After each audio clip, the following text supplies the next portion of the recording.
Hello, everyone, and welcome back to Game Informer. Today we're looking at Nioh. I am your host, Daniel Tack, and with me is Suriel Vazquez. Hello. All right, so we're going to break down like all the systems in this game because it can be really confusing and intimidating to a new player to understand what kind of currencies there are, how to do X, how to do Y, what does the Blacksmith do, all this kinds of crazy stuff. So we're just going to start going through the systems. I guess we're going to look at equipment first. Okay, so the base here is Dark Souls. Right, so you've got different equipment requires different stats to use effectively. You can see they've got multipliers. Let's start here with my axe. My axe is really awesome. Let's take a look through it. It's got the familiarity rating. So when you use a weapon a lot, eventually you get better at using it, so you'll do more damage. Oh, that's pretty cool. So you want to take that into account. But otherwise than that, you've got all kinds of other stats here. There's basic attack. Obviously, that's pretty self-explanatory, right? That's how hard it hits. Now you got all these other modifiers, which you're going to see on the loot that you want to use, which is why I'm using this axe, because it's got lots of crazy stuff. Okay. So I get a bonus for defeating enemies with a damage increase, and that lasts from shrine to shrine. So as I go through level killing stuff, I'm getting stronger. Oh, that's pretty cool. It has an earth component, so when I hit, I'm doing earth damage, which is great. You want to get an elemental effect in your weapon. You got close combat attack key reduction. So when I'm in close combat and I'm swinging, it actually lowers your key. It costs less of my key, which is your stamina, your energy. Basically, you never want that to go to 0 because you leave yourself open for a lethal blow. Use that to block, use that to attack, use that for everything. Close combat key damage. Pretty self-explanatory. That means that when I'm hitting my opponent, I'm taking more of their key out. So they're going to stagger and get crippled more easily so I can take them out with death blows and grapples. Okay. Close combat life recovery. That means when I kill an opponent in close range, that means I'm going to get 238 life, which is really awesome. Yeah. So I'm sort of healing in the middle of combat. How much health do you have? Like 2,000 something. Okay, right? I mean, that guy's built for, like, he's built Ford tough, all right? Okay. He's designed to take a walk with yokai. He's built American and then you've got this one, change to attack strength, A modifier, which is awesome. This character's all strength and stam. Okay, so I'm getting more damage out of it. Right, so is it basically like the Dark Souls thing where if the higher the rating, the more of your strength that... Right, and I'd like to not compare it to Dark Souls whenever possible, because some people come into the game haven't played it. People who have played Dark Souls could pick up on this immediately, right? Like, you see, these are multipliers, so... This axe is getting a ton of additional attack from my strength value. So this is a perfect axe for me. When I found this, I was like, yes. Is A the highest? This thing is awesome. It's currently my best weapon, I think, even over some of the divine weapons I have. Okay. So there are 4 different rarities. You know, your standard white item, probably crap, you're never going to use that. Blue, which is, you know, these are Diablo rarities for those familiar with the series. Blue is just like magical. Purple, which is exotic. Exotics are great, amazing stuff. Yellows, which are rare. And then you've got the 4th rarity that doesn't open up until after you've completed the game, I think, which is green, which is divine. And I think that you only start getting those after you've killed the final boss, but then they can drop everywhere. Changing it up, the rarities are different. Green is the highest. Green is the highest. So moving down the line here, you've got your standard weapons. So let's go over that now. In your weapon category, you've got axes, which is like me. This is the slower weapon, high strength. We're going to come back to that in a second, but let's go over the weapons. So we're going to go over the sword. This is a great starting weapon for a player because it hits fast. You'll have time to get in and out of combat. You strike very quickly. You're not opening yourself up to a lot of attacks. Doesn't hit as hard as the axe, but if you're a new player to this game, I mean, I got to tell you, having played through with the axe, they give you so much like sword loot just off the cuff that's like, hey, yo, use a sword. This is really good. If you're just starting with this type of game, I highly recommend you start with the katana. It's a great weapon. Easy to learn, lots of powerful abilities, and won't require you to do key pulse. Now, what is key pulse? Key pulse is a thing after you attack. You can do this with all weapons. You click the button after the attack, you'll see a little blue swirl around you. What this will do is give you more ki. So if you time your combos perfectly, you cannot run out of stam as fast, not run out of ki as fast. Oh, cool. So, again, that was a more advanced mechanic. But you don't need it here, is what you said. You could definitely beat the game without ever using it. It'll be a little harder. You're going to want to level up and get more items. But if you're trying to show off, it's a great thing you can do. Next on the weapons, you got dual swords. These are these are the fast weapon, right? You could do incredible moves with this. One of the moves you can do with this is just like slashes like 1,000 times. Does absurd damage. These are very quick. These are very deadly. Don't have a whole lot of defenses compared to other weapons, though. This can leave you open and vulnerable after depleting all of your ki in massive blows. Right. But very strong. Highly recommended. I wouldn't say this is for more of the pro player, but this is for more experienced players than the sword. Okay. Just trading damage for defense here then. Yeah, you get lots of damage and very little defense. You're going to have to dodge a lot. Okay. We're wearing light armor most of the time. It depends. You can build your character any way. The spear. This is the longest range weapon, and it gives you tons of health on top by the stats you need for this. You'll need to increase your body stat a lot. So this one can hit from the longest range. Does very decent damage and doesn't leave you open to a lot of attacks, so you can sort of keep the opponent at bay. But at the same time, these weapons can be very poor in enclosed situations. Your spear will hit a wall and bounce off, leaving you incredibly vulnerable. I'd recommend the spear for new players, probably right after the sword. It gives you a lot of breathing room, so you won't have to put yourself in harm's way a lot. If you want to play safe. And you get lots of life points as a bonus of the main stat you're going to be increasing, so that'll give you like a buffer zone. Right. So I highly recommend the spear. The axe, this is my current thing. Lots of great moves that involve really getting in your opponent's face and crushing them, focused on grappling and depleting your opponent's ki with grapples, and just bashing them to death, getting them to the state where you can crush them. However, it does leave you very vulnerable. Your swings are going to leave you open to attack, so you're going to take hits. So if you're going to take a hit, make sure you can take it. That's not always the case in this game. There are some hits you simply can't take, no matter how you build your character. Like, I guess if you're like level 1000, sure, you could. But like, in a reasonable fashion, you will not be able to survive a lot of blows with this. So you have to really wait for your opportunities. But on the flip side, once you get a human opponent down into that state where you can just keep chaining an endless flurry of axe blows on them, they will never be able to get out of your lock. They'll just be on the ground being slaughtered. Okay. This one, I think, is the most fun weapon in the entire game. The Kusarigama, okay? This is for way more experienced players. This is a sort of a dex weapon, speedy weapon, crazy weapon. Swirls around, gives you lots of breathing room, attacks very quickly at close range, and can attack at long range by extending the ball and scythe out. It's crazy. Like, this is a wild man's weapon. This is for more experienced players, but absolutely amazing to watch and incredibly deadly in the right hands. What's the downside to this one? It does leave, like I said, it's going to take a lot of you have to know all your moves have to be pre-planned. You got to be like, I'm going to do this to this guy, and then I'm going to go grab that guy while extending my thing while leaving myself open, like Scorpion, get over here kind of thing. Okay. It's crazy. Like, got a hook. It's crazy. Lots of fun stuff with this. But again, I think this is for the more experienced players. And then now we're going to go back to equipment and go over the next thing. Ranged weapons, very important in this game. You don't have to use them, but I highly recommend that you do. There are plenty of enemies that are going to be standing, like you've got a pack of 3 soldiers, for instance. You can take one out with a shot to the head from long range. Ammunition is limited. You can mitigate this by speccing into ninjutsu and getting items that give you unlimited ammo chances, and even taking a guardian spirit that gives you unlimited ammo chances. So theoretically, you could make an all-shooting build. Oh, that sounds like fun. I certainly would not recommend that for a first-time player. It's something for a more experienced player to mess around with. These weapons are extremely powerful, do tons of damage, especially if you critically strike with them at a weak point. And are a great way to soften up a yokai before attacking them, especially stuff like the giant one-eyed Cyclops-looking Oni or yokai. Shooting him in his eye will make him clutch it in pain and give you a huge opening window. Others you can knock down. Basically, guns and bows and rifles are incredible. And you'll find plenty of ammunition for these. So I highly recommend using these. Like, don't miss out on that part of the game. It can save your life. I mean, on that one boss fight, you might have to do a critical rollback and be able to pull out your gun. It's epic as they charge at you and you get that final shot off and they just fall. It's like, wow, I was almost dead, but amazing. Armor. Oof, man, lots of stuff here. So your heavy armor is going to have more damage reduction. And you want to keep your equipment weight down in this game, if possible. With a heavier build like mine, you see players taking the penalty and getting too much weight, and that's anything above 70% in this game. But I've jacked my stam up so much in this game that I can actually wear heavy armor pretty reasonably with a couple pieces that aren't heavy. So these have the same kind of modifiers as the weapons. So you got luck, that makes drops better, which is great. Item drop rate, there's tons, it's like billions of modifiers. We're going to show you in a second about how to make these modifiers tuned to you.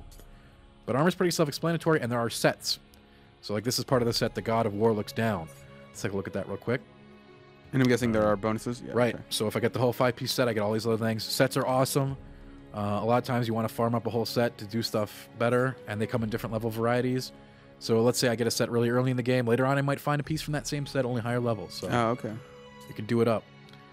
You're going to have to make choices, again, about your weight limit. I personally found the game much easier to go through, having the key regen and everything else never dip above that 70% mark. But if you want to master the key pulse and get that extra stam every time you're going to attack, you can wear the heavier armor, the stronger armor, without having to jack up your stam like I did. These are accessories. You could have 2 of them. Again, just like a piece of armor. Often they come with really cool things. These are your items. A lot of items here are direct imports from Dark Souls. Elixir is just like, your potion or your Estus flask. Power pills, this is what I'm getting from... I have this spec has very little in magic and ninjutsu, which will let me take some of these. These power pills, or ninjas make them. We'll go over those 2 in a minute. Sacred water, this gives me a Kai recovery. Like, almost all the items, consumable items in this game, have direct counterparts in Dark Souls, so if you're familiar with that, that's great. If you're not, basically consumables do really great stuff. Do not ignore them, in this game especially. You'll find them very useful. From everything from bombs to magical talismans. Moving right along. We just covered items, so we're going to... Next one, skills. We didn't go over this. So, you're going to start getting samurai points when you use weapons. So you can use lots of different weapons to get more samurai points, mastering multiple weapons. These are all passive and active abilities that you can do. So unlike Dark Souls, these things are going to give you new moves, new combos to do. And every weapon has these. They're very helpful. Later on in the game, near the end, you're going to unlock things called Mystic Arts. You can only have one of these per weapon spec. So this is the one I'm using right now, which is great, which massively boosts the damage you deal when in the Yokai Realm. What is the Yokai? Yokai put that little crap down on the floor. Makes you do more damage. Oh, okay. So it's good stuff. And all of these have Mystic Arts and many different trees to go down. They have different stances. So this is something we didn't talk about. No matter what weapon you're using, you're going to have stances. So the high stance. Okay, so for basically, here's how the breakdown. High stance is what you want to use for the maximum damage, minimum defenses. You're going to be hitting harder. Okay. You're going to be doing more Kai damage to them. You're going to be you're in an offensive mode. And this is going to come up, certain moves you can unlock for each one of these. Mid stance is the one everyone starts. This is the baseline. It's a balanced stance. You can change these on the fly. In the middle of combat, you're changing stances constantly, which opens new moves and new abilities for each stance. They all have different attack patterns. Is it fast enough to where you could see sort of, okay, here I'm about to see my opening, so I can switch to the high stance and immediately. Yes. Okay. Once you get good at the game, you will be stance swapping and going wild. So mid stance is the balanced one, and I think if you're going to try to play through the game without mastering stance swapping, this is the one you're going to be in most of the time. Okay. It's a well-balanced thing of damage and guarding. You won't get killed in one shot. You don't leave yourself completely open. And how do you switch still get killed? You just, during the gameplay, you hold down L1 and click triangle, square, or X. Oh, okay. High, medium, and low. Now you have low stance. This is the most maneuverable stance. This gives you a lot of dodging potential. You leave yourself not open to attacks in this stance at all. You won't deal much damage. Correct, but you take a damage hit. So all these stances together combine to make the flow of combat. And this applies to every weapon in the game. Right. All weapons you have will include these stance types. Now let's talk a little bit about the 2 schools that are not weapons, and that's ninja and Onmyo magic. So ninja, these are lots of great stuff in here. I have not actually spec'd my character to more ninja, but I would highly recommend you get the associated stat points to make sure you can take ninja all the way to master. This is something I didn't do on my playthrough, and I regret it. A lot of these great ninja passives and mystics are just wonderful. And some of these other things you can unlock.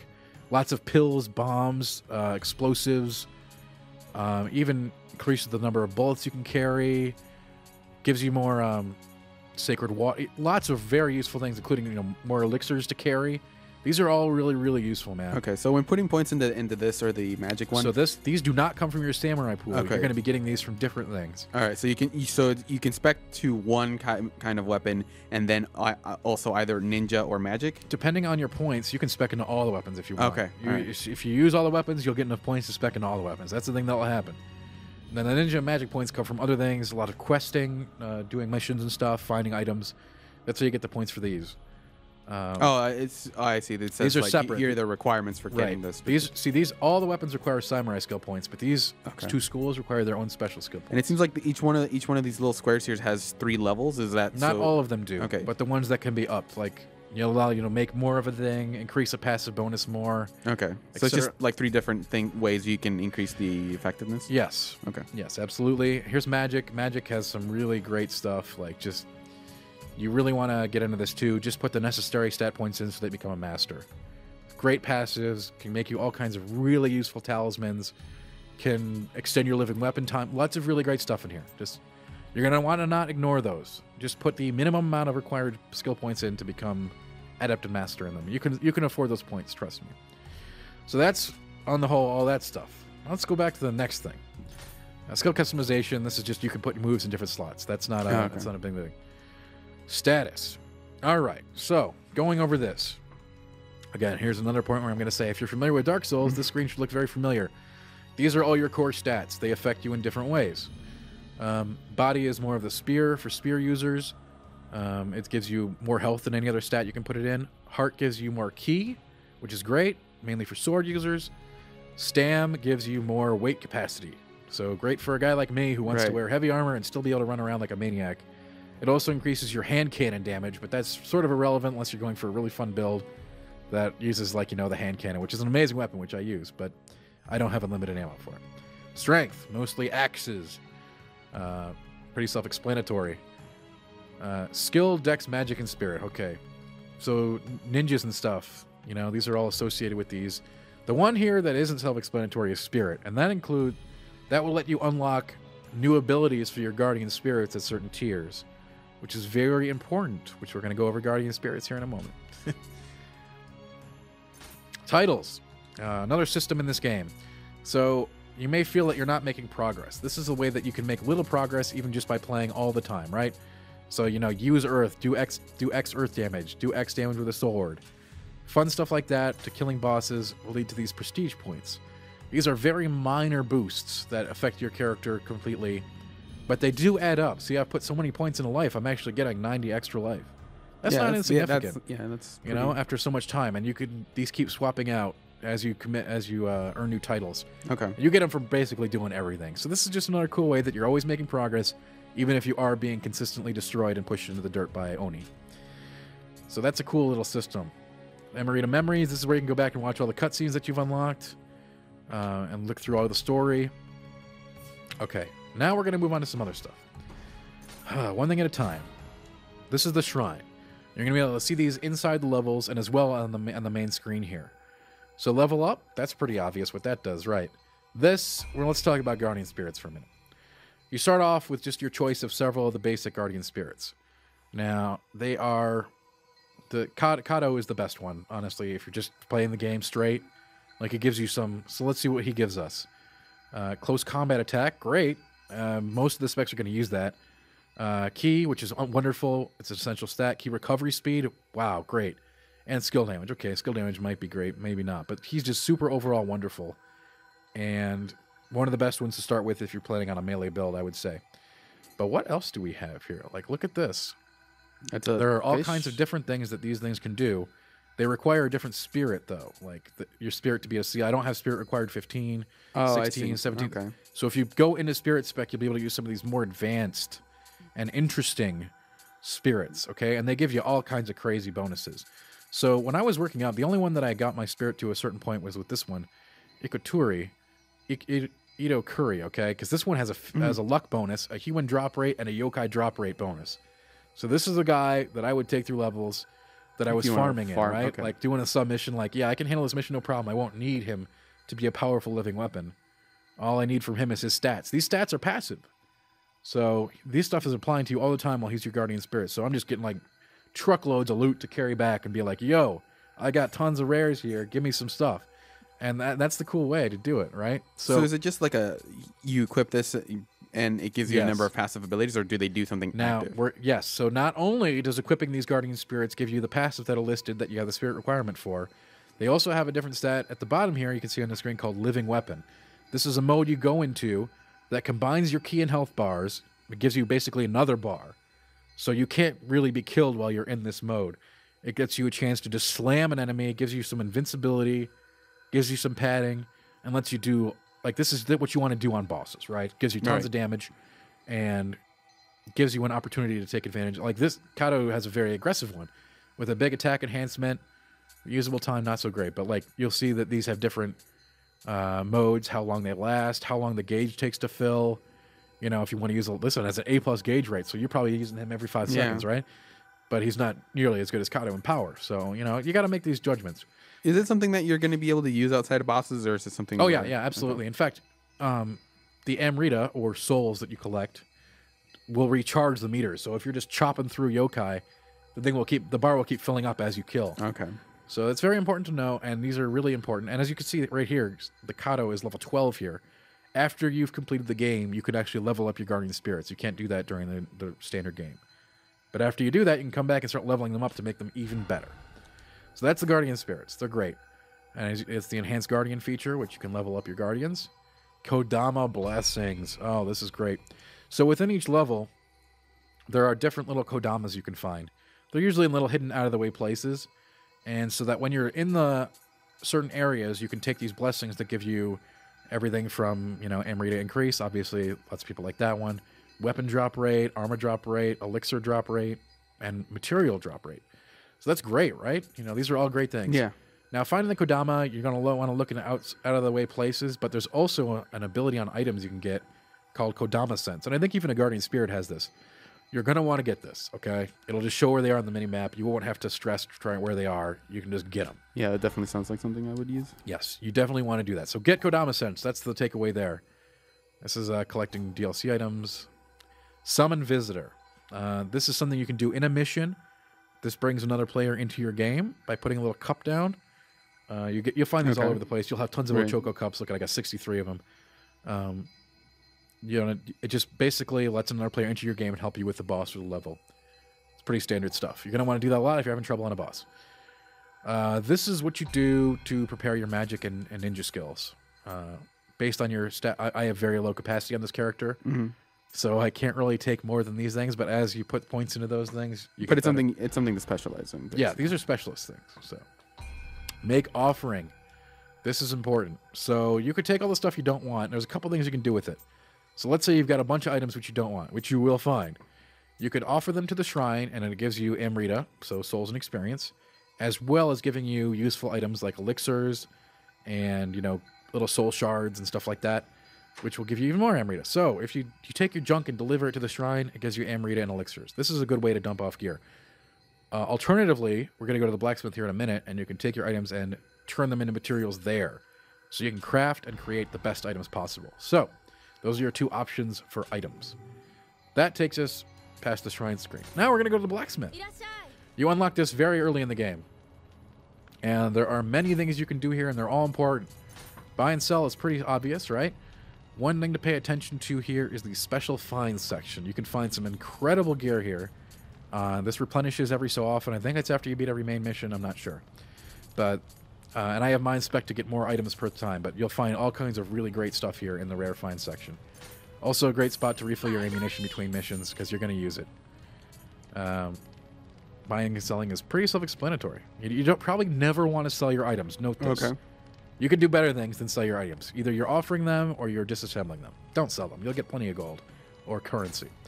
The Forge. This is, you can craft all manner of weapons and armor here. And it can roll in different things. There's crazy stats here. So like at the top, it shows you the rarity level, the forge item percentage chance. And this will upgrade it. Like you can see, my guy makes only level 139 and 148 items, which is huge. And as you upgrade your blacksmith, that will naturally go higher. So even if I'm making a low-level item, it's going to roll into that tier of level 139 to 148. And it just changes like the quality of like items you can get, like just crazy stuff. Do not ignore crafting. You might be able to make something really amazing with it. It's especially useful once you unlock the ability to make sets. So if you can't find all the set pieces, you're getting lucky with drops, come here and craft the pieces you need. It'll do the job, and you'll get that delicious set bonus. Saw match. This is really cool. What this does, I could take an item that I really like let's say this axe. I think it's monster. Look at all these incredible stats, right? I want this one. It's only level 128, and I'm batting at 150 now. So let's take a higher tier item And what I can do is I can make this axe now higher level. I can boost it up to that item's level. And boom, soul mesh. Now my axe is level 141. Just like that. So if you find an item that's really great, has lots of sweet abilities, you can bring it up to speed to the current tier of content that you're at. Okay. Refashion, this is pretty awesome. Like, let's say this is a, you know, you're gonna like the way you look, I guarantee it, kind of thing. Right. This is basically just, you know, playing fashion, right? You can make any item look like an item that you want. So if you get a little tiny mount that looks really crappy, right? You're like, wow, this is embarrassing to wear this thing, but it's got such great stats. Okay. You can make it look like something else. Here's hair. This is the barber. You can unlock this pretty early in the game. Change your beard styles. Does your beard grow throughout the game? It does not. Oh, that's unfortunate. You know, pirate bun. You know, you can change your hair here. Whatever. That's all it does. Not nearly as important as the next thing we're going to look at, which is reforging. This is crazy. This, you could spend hours on this, and you will. This is where you could take a stat on an item and change it out with a new one.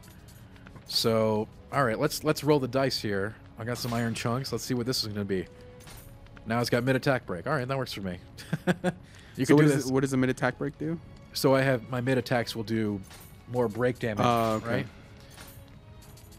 right? Proficiency bonus. Yeah, I'll take that, man. I'm really proficient with axes, so that'll be great damage. All right. And does it cost resources? Yes, it costs resources to do this, so try not to go crazy trying to craft the ultimate weapon at a certain level, because you will find better eventually, right? But if you're struggling on a level and you really want to get those correct stats, you can, man, because this axe is like lunatic strength right now compared to what I was using for most of the game. Mm-hmm.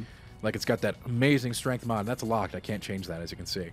That's part of the Mononobe axe. That's the inherent qualities of the Mononobe. These other things, they're just this axe is jacked up awesome. Which is why if you watch the other video, you'll know why I cut through this stuff so easy. Moving along, disassembly. You know how we needed spirit shards and stuff to do that reforging? Yeah. And to craft items, this is where you did that. It turns into 2 iron chunks, some iron stuff. Okay, whatever, let's do it. You know, boom, done. And you're going to be doing a lot of that too, especially as you get in the end game and you're going to want to craft the best items. The Dojo. You're going to want to come back here from now and again to do quests that will unlock stuff for your character. That's all I can really tell you about this. It's not complex, it's just you're going to come here and do tasks to get new tiers of skills unlocked in that skill tree we looked at earlier. The Torii Gate. This is important. This is how you do multiplayer. And there's a couple ways you can do it. This is the one you're probably going to be familiar with.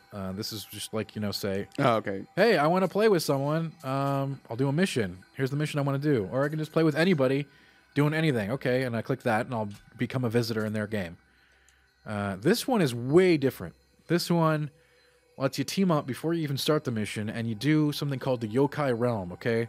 And the Yokai Realm is a much harder, different enemies. Everything's different in the mission, basically. It's the same mission, but it's, you know, enemy layouts are different, enemies are much tougher. And instead of, like, dying being the end, you have, like, a life pool that both players share from. So if I die, 1 life comes out of the pool. You die, 1 life comes out of the pool. Oh, okay. And it's harder, and we try to take on a boss, and if we win, we get big rewards. Super cool. Definitely recommend checking that out. How easy is it to play with your friends through the... It's very easy. Okay. It's easier than Dark Souls, but you still have to, like, you know... work for it. Yeah. The Hidden Tea House. This one is crazy. Like, you unlock this, I don't know, 30% or 40% through the game. This lets you trade for a variety of items using a currency called glory. You get glory when you kill those revenants on the ground, which are those the dead players from other games that you summon up.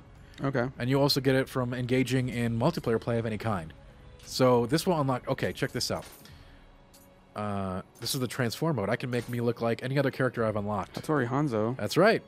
So you can unlock... Warning. Okay, everybody. Quick warning. We're going to look at some characters here, so these are spoilers for characters in the game. Can't play as Galford. Torii Hanzo you get in the first mission or whatever, so I don't care about him. But skip the next 30 seconds if you're worried about seeing characters from the game. All right.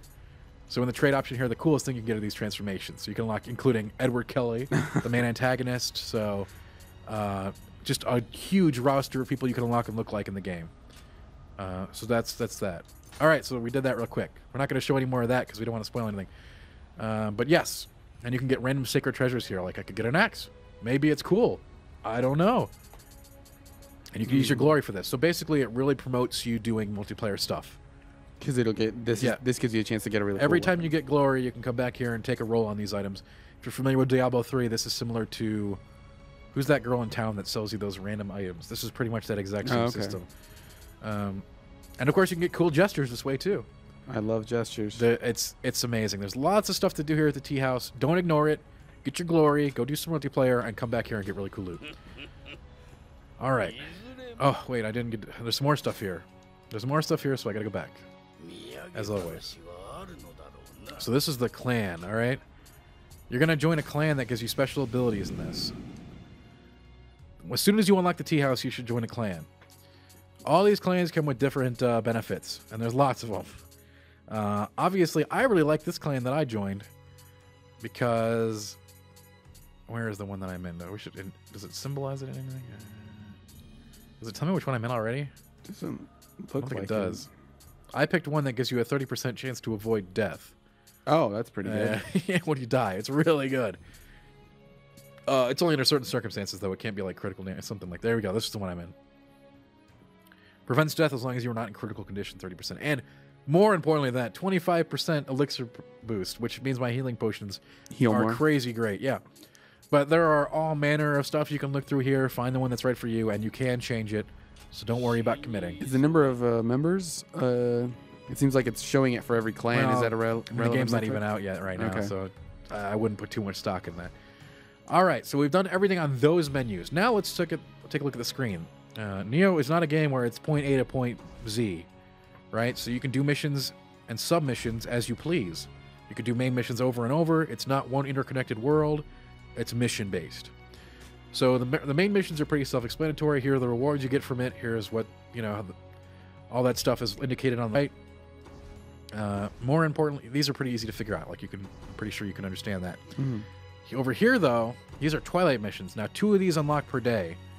And these are harder versions of missions you've already done. So this one I'd probably destroy, since even as a Twilight mission, it's only level 30. But are you going to get anything out of it? And I'll still get, these rewards are pretty nice. Okay. Those are great crafting rewards. And it's much harder than, again, that mission would have been at level 30. This one is more my style. Mission level 125. I get some cool stuff out of it. This is the kind of stuff you want to engage with sort of like a daily, okay? Because these open up every day. Sure. In order to unlock these missions, you have to have completed the base mission for it, though. So I would have had to have completed Right, so the more you play through the game, the more these... The more Twilight missions will unlock, correct. But you'll still only have 2 of them a day. They're sort of like, the equivalent of a heroic or challenge mission. Okay. Do you know if they're global? Like everybody's getting the same 2 missions? I do not know that, but I think that is the case, yes.